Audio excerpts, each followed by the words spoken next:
Hi. Well, we're on chapter 8, almost done with our book. And the title tonight is A Rush Corn Husking. Sounds kind of intriguing, doesn't it? Well, let's see. This looks like it's going to be a pretty good chapter.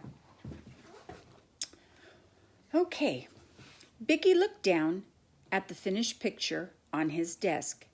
He was just reaching his foot across the aisle to nudge Pete's shoe when he realized that Miss Kitty was standing right behind him. Then he felt a pair of strong fingers fasten onto his arm. It was such a hard pinch, Bickie felt sure that a piece of flesh would be pulled right out of his arm. But at last the teacher let go. Tears stung Bickie's eyes, but he would not cry. He did not make a sound. He held onto his arm, for it ached more than anything. He pushed the picture into his desk and laid his head in his hands. He was roused from his sorrow by a poke in the foot by Pete, who pressed a note across the narrow space between their desks. Don't feel bad. No, how to fix her. It was signed Pete. P-E-T-E.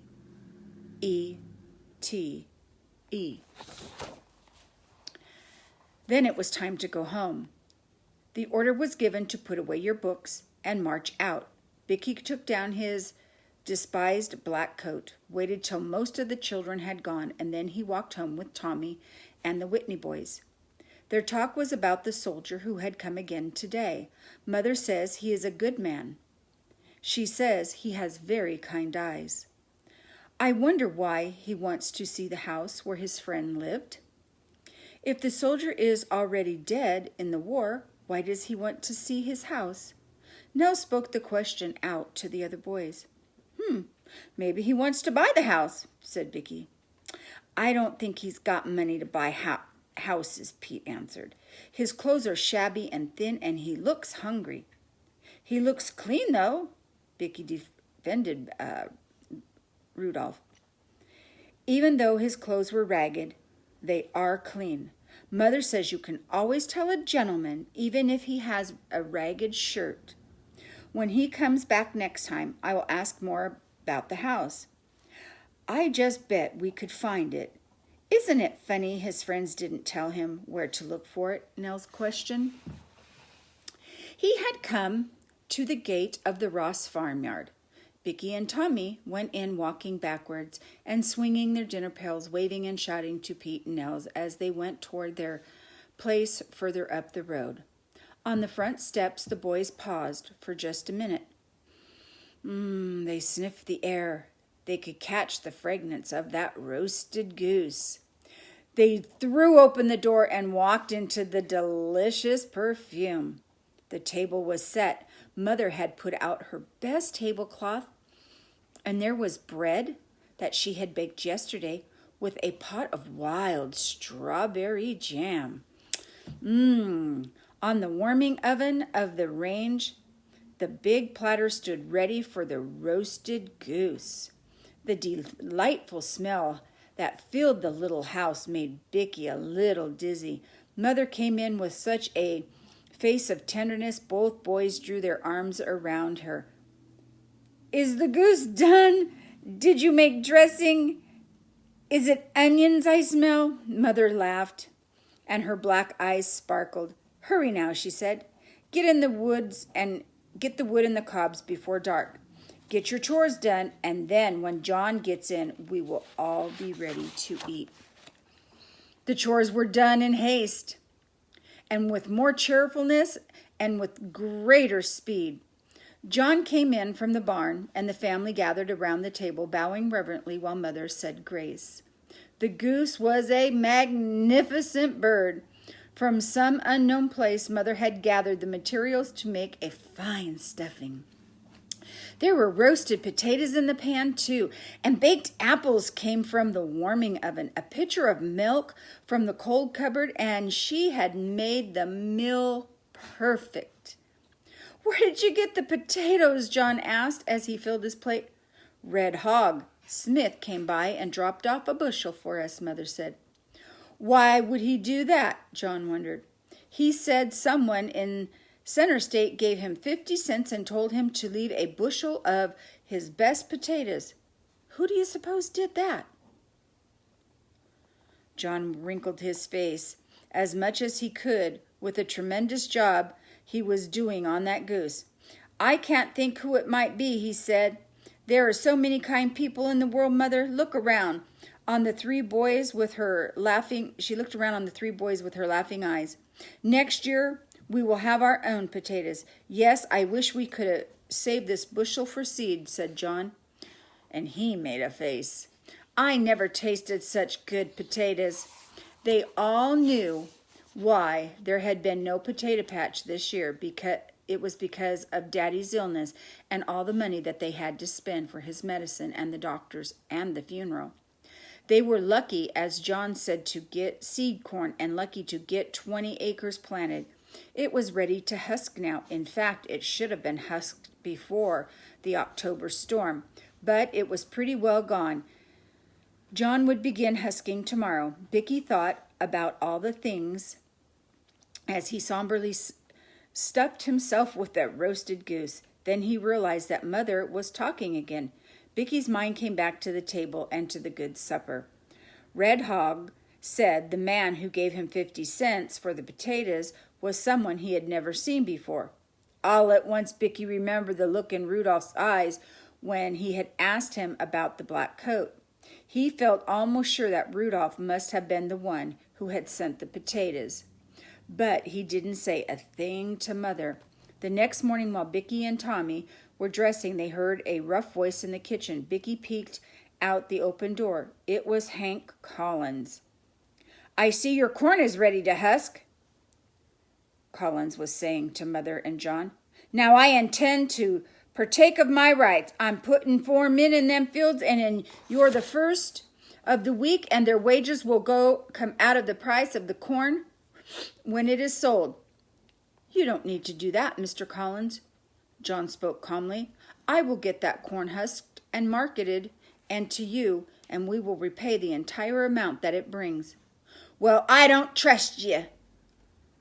John Hake chewed on his cud of tobacco.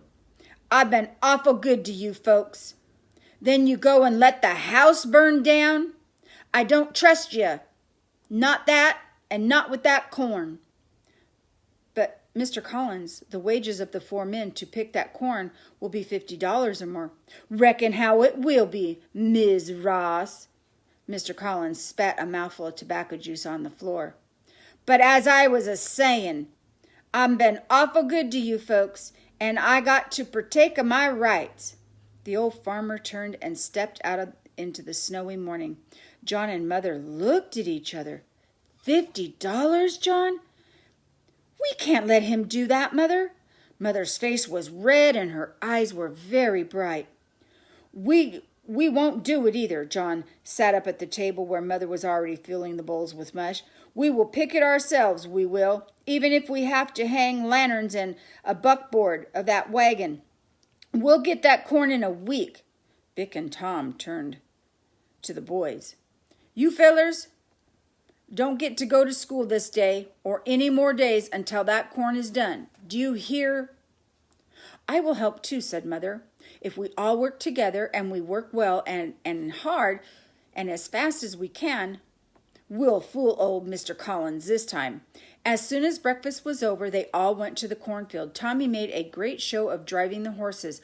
Although they were well trained and would stop and start when spoken to, they were accustomed to corn husking. Mother, with John and Bickie, twisted off the ears, husking them as they broke them free and tossed them into the bed of the wagon. They worked without talking. Every bit of strength and energy that they had was spent on that job before them. At mealtime, Mother brought food and hot drink. They worked till sundown. As they filled the wagon, John drove it into the farmyard and shoveled the corn into the back room of the big barn, which was used for the granary. Now that real granary had become a house. By the end of the second day, Mother and John both looked distressed. There was not nearly halfway through, and there was only 2 more days before the Sabbath. None of the Ross family would work on that day, not even to protect themselves from old Mr. Collins. On the third morning, Red Hog Smith drove into the yard. "I see you folks are husking your corn," he said. "I'll give you a hand today and tomorrow, and John can help me in a couple days when I start my field." They looked at Red Hog with unbelieving eyes. "God must have sent you," Mother said to Bickie, and Bickie saw tears on her cheeks. Red Hog Smith was the best corn picker in the county.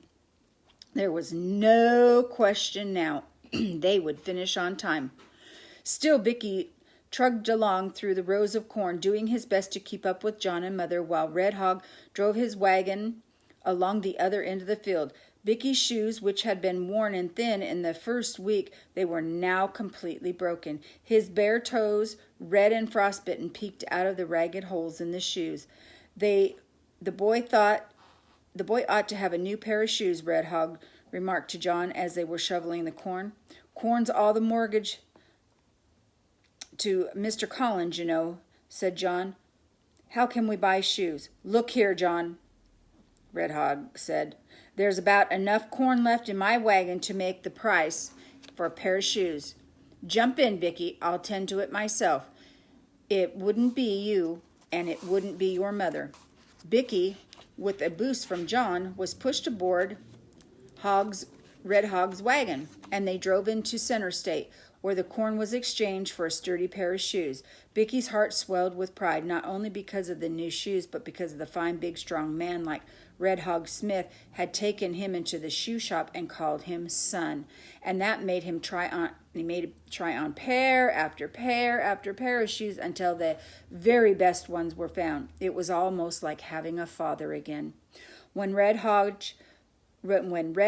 drove home, he let Bickie out at the gate, and he ran into the house, eager to tell Mother and show her his new shoes. "I'm afraid it isn't right," she said to John. Of course he did need those shoes, but the corn was mortgaged. Then John's face darkened. "Mother, Mr. Collins doesn't know the difference between blood and money." He brought his hard fist down on that tabletop. "I don't want you to speak to me about this ever again." And Mother never did. When that corn was sold, it didn't bring quite $100. When Hank came over on Monday morning to start his men in the field, John met him at the gate with his money in hand. The elevator man from the state center had come out on Saturday night and paid cash for it. Bickie stood close to John, proud that he too had helped gather the crop and had saved $50. Hank Collins counted the money twice. Then he climbed back into his wagon. He leaned over the side and whipped in hand. "Mind ye, they're another $200, $4.13 that she's got to be in New Year's, or else out you go." And here's the picture tonight. Finally, there's a picture. He's handing him all the coins and everything that they got. So let's see. Oh, that was the end. So they've got till New Year's to get it done, and this is already October, so they've only got 2 months. Well, chapter 9 tomorrow. Mr. Collins takes the thunder egg. Now, why would he take that boy's thunder egg?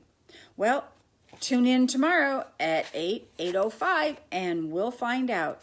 So we've got chapter 9, 10, 11, 12, and 13 yet to go. Thank you for listening, and have a great evening.